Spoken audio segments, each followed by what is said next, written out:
Thank you so much sir. लेकिन हुआ नहीं, बट हमें अपने मौसम विज्ञान विभाग पर गर्व है कि वो जो कहते हैं वो होता है।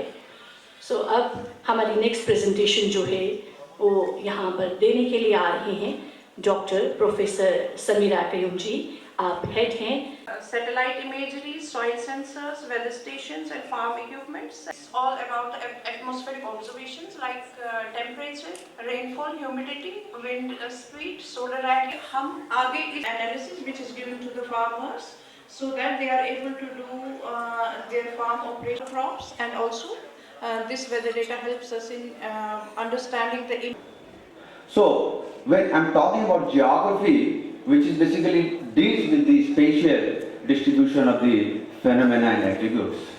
Likewise, climate is changed. Then from Precambrian, Cambrian, or even Triassic, I'm talking about climate change. So it is simply the long-term shift in temperature, short-term warming and short-term cooling.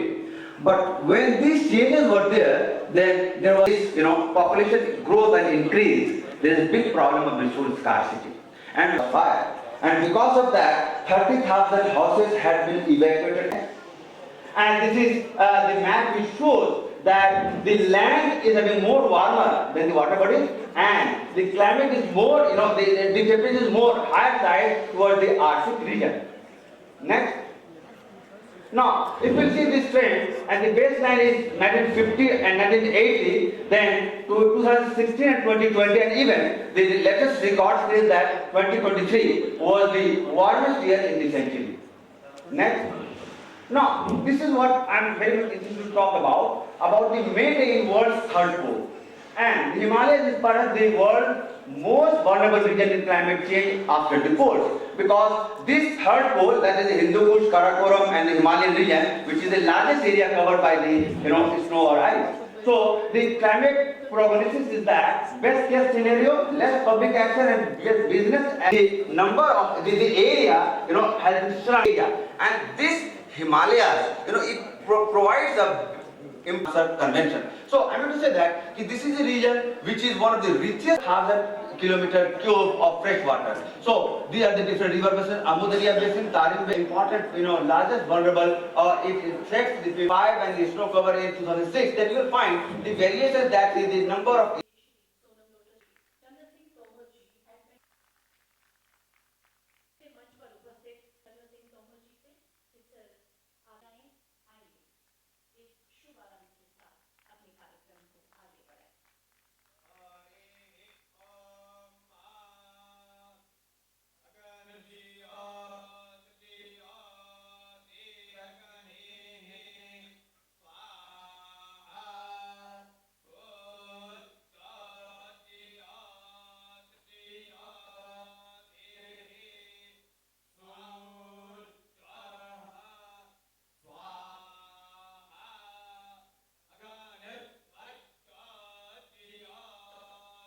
वच्चाः स्वाहा स्वज्जो वच्चोज्यो निर्वच्चाः स्वाहा सादासस्पादे मद्भूतं परेयाभिन्दार्शया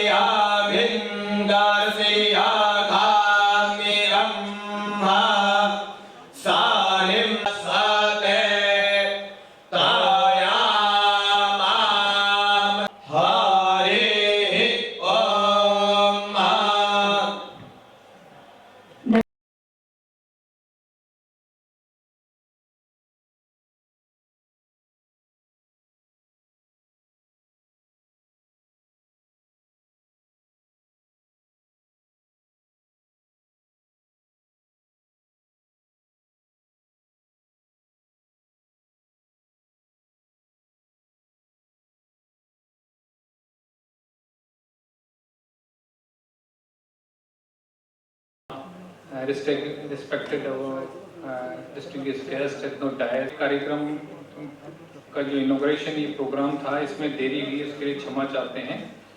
So also like to welcome our distinguished guest, today's guest, and our Dr. S. Hotel, Dr. Tomar, Dr. Farmer नहीं है but he uses weather information to go out, घर से बाहर जाना है तो वेदर इंफॉर्मेशन चाहिए, फार्मर को कोई काम करना है तो वेदर इंफॉर्मेशन चाहिए. हाउ पढ़ते हैं actually it last for long because of its higher elevation which is beyond our क्या बोलते हैं पावर. अगर हमारे हाथ में होता तो आज आसमान साफ रख लेते.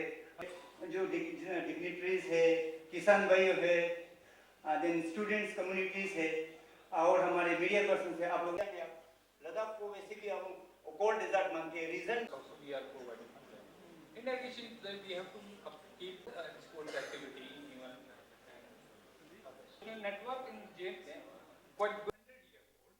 So this is the recognition of the development. This is our flow chart of the organization structure what is working at the Srinagar. So we are working under the Vision Meteorological Center, New Delhi. There are 7 meteorological centers under this center. So, meteorological center Srinagar as well as the meteorological center Leh, they are the part of this center. हमारा ये stake holder meet कर रहे हैं meteorological centre Srinagar और meteorological centre Leh मिल करके ये programme कर रहे हैं. इसमें हमारे माननीय मंत्री जी डॉक्टर जितेंद्र सिंह जी पधार रहे हैं. हमारे जो है DGM साहब director general of metrology Mrityunjay Mohapatra ji वो भी आ रहे हैं. और हमारे यहाँ पे सुकास्ट जम्मू के वाइस चांसलर है वो भी हमारे जो है गेस्ट ऑफ ऑनर्स हैं. तो ये लोग सभी आ रहे हैं और हमने बहुत सारे किसानों को जो और हमारे बाकी जो स्टॉक होल्डर्स हैं उनको सभी को इस कार्यक्रम के लिए बुलाया है. तो पहले इनॉग्रेशन सेशन था तो उसमें, लेकिन अभी थोड़ा सा क्योंकि आज थोड़ा सा ये विजिबिलिटी लो होने की वजह से कुछ फ्लाइटों में देरी हो रही है, तो हम अभी टेक्निकल सेशन करेंगे. उसके बाद आज को जो हमारा प्रोग्राम है, हमारा 150 ईयर्स IMD का सेलिब्रेशन हम कर रहे हैं. इसके लिए जो हर स्टेट का स्टेक होल्डर के साथ हम लोग इंटरेक्ट कर रहे हैं. जैसे हमारा सर्विस का कैसे इम्प्रूवमेंट होगा, हम लोग का रिक्वायरमेंट कैसे है, तो एक पोस्ट इंटरेक्शन जो है हमारा फोरकास्ट इम्प्रूवमेंट स्टेक होल्डर्स का रिक्वायरमेंट के हिसाब से हम लोग फिर मॉडिफाई करेंगे. तो इसी कारण से हमारा इस प्रोग्राम जो है जम्मू में हो रहा है आज. नेक्स्ट आज का प्रोग्राम पूरा, क्योंकि आपको पता है जम्मू कश्मीर को एक disaster resilient state, disaster proof state बनाने के लिए जितना, क्योंकि आज भारत मौसम विभाग का मतलब ये जनवरी 2025 में पूरा भारत मौसम विभाग जो हमारा IMD है इसको इस्टेब्लिश होते हुए 150वां स्थापना दिवस मनाते हैं. इसको मनाने के लिए जितना भी इतने देश को अभी तक जितना वेदर एंड क्लाइमेट सर्विस दिया है, जम्मू कश्मीर एक इतना रियासत है, मतलब एक यूटी है जम्मू कश्मीर और लद्दाख दोनों मिल के यहाँ पे एक आज वर्कशॉप कर रहे हैं स्टेक होल्डर्स मीटिंग. तो ताकि जितना भी ये कुदरती नेचुरल जो आपदा हैं इसको पूरा कोऑर्डिनेशन के साथ और मिनिमम से मिनिमम कैसे डिज़ास्टर रिलेटेड जिससे इसका नेगेटिव इम्पैक्ट है उसको बचा के उसको पॉजिटिव इम्पैक्ट में जाके अच्छा सा, जैसे ऑनरेबल प्राइम मिनिस्टर जी का एक विज़न है उसको पूरा भारत देश को एक विज़न डिज़ास्टर प्रूफ बनाने के लिए एक मीटिंग किया, ये वर्कशॉप कर रहे हैं. इसी के लिए कि आज यहाँ पर जम्मू में हम लोग भारत मौसम विज्ञान विभाग का एक स्टेक होल्डर वर्कशॉप यहाँ पर करने के लिए एकत्रित हुए हैं और वर्कशॉप हो भी रही है. और ये 150वां साल है, या हम 15 जनवरी और 2024 को इसको हम 150 साल पूरे कर लेंगे. इसको हम अंग्रेजी में कहते हैं इंडिया मेट्रोलॉजिकल डिपार्टमेंट, और इसकी इस्टेब्लिशमेंट 15 जनवरी 1875 ईस्वी में हुआ था. और लगातार 150 सालों से ये विभाग, मौसम विज्ञान विभाग, भारत के लिए काम कर रहा है. इस विभाग की इतनी महत्ता है कि चाहे एग्रीकल्चर हो, चाहे एविएशन सेक्टर हो, चाहे एनर्जी हो, एनवायरनमेंट हो, क्लाइमेट चेंज हो, इसके डेटा का इतना इम्पॉर्टेंस है कि इसके बिना हमारी बहुत सारी एक्टिविटी हो नहीं सकती. आजकल देख रहे हैं आप कि जितने भी एक्सट्रीम कोल्ड्स हैं, एक्सट्रीम हॉट है, हरिकेन है, हेल स्टॉर्म है, साइक्लोन्स हैं, जो एक्सट्रीम वेदर कंडीशंस हैं, उसकी वजह से कितना जन धन की कितनी फार्म होता है, लेकिन इसकी वजह से ये डेटा आजकल हमारा 80 से लेकर 90% एक्यूरेट डेटा आ रहा है, जिससे कि हमारा जो नेशनल डिसास्टर मैनेजमेंट है वो सही से हो पाता है और हम बहुत से जो हमारी प्रॉपर्टी है, लाइफ लोगों की लूज होती थी पहले, अब उसे हम ख़त्म करने में सक्षम हो गए हैं। दूसरा हमारा जो एग्रीकल्चर में, क्योंकि हमारी यूनिवर्सिटी इसकास जम्मू इसका हमारा यहाँ सेंटर भी है और हम स्टेट गवर्नमेंट के साथ और नेशनल जो हमारा वेदर फोरकास्टिंग सिस्टम के साथ हम मिल करके काम करते हैं और पूरे जम्मू क्षेत्र में 10 डिस्ट्रिक्ट में हम मौसम कैसा रहेगा इसकी हम कम से कम जो हफ्ते में 2 बार इसकी हम सूचनाएं फार्मर्स को देते हैं और किसान भाई उस सूचनाओं को लेकर के अपनी प्लानिंग करते हैं कि उन्हें कब सोइंग करनी चाहिए, कब इरिगेशन करना चाहिए। और इतना ही नहीं, ये भी देखा गया कि इससे बहुत सारे इकोनॉमिक लाभ होता है। सपोज़ हमें भी देखते हैं कि फार्मर्स बिना जाने हुए अपने सोइंग कर देता है। अभी हमने लगभग जो है हफ्ते भर पहले हमने अपने आपके एक फोरकास्टिंग हुई थी कि 27-28 दिसंबर के आसपास जो है पानी बरसेगा। हमने अपने फार्मर्स को लेट सोइंग वाला गेहूं का बीज दिया, जिससे कि हमारे फार्मर्स बहुत लाभान्वित हुए। इस तरह से एग्रीकल्चर में ख़ास तौर से इसकी बहुत इम्पोर्टेंस है। और बाकी आप देखिए कि आज हमारे जो चीफ गेस्ट थे ऑनरेबल मिनिस्टर साहब थे डॉक्टर जितेंद्र जी, वो खुद नहीं आ पाए। ये सब मौसम का ही सब है और इसकी भी भविष्यवाणी मौसम विभाग ही करता है।